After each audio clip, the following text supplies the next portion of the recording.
মক্কার নেতারা এসব জানতে পেরে ওই সাহাবীকে ডেকে আনে।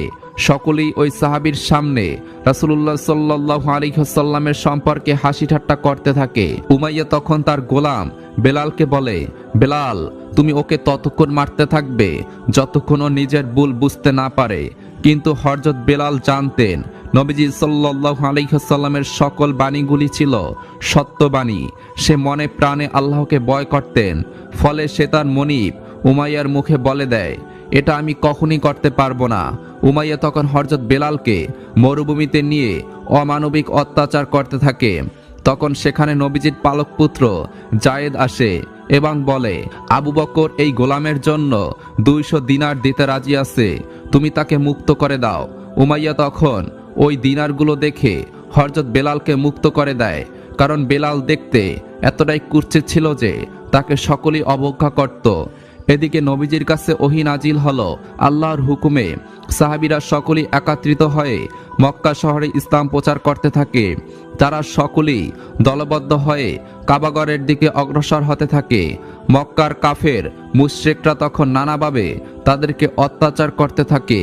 অনেক কষ্ট সহ্য করেও তারা শেষমেশ কাবাগরের সামনে পৌঁছাতে সক্ষম হয়। রাতে আবু সুফিয়ান এবং তার স্ত্রী কথা বলছিল।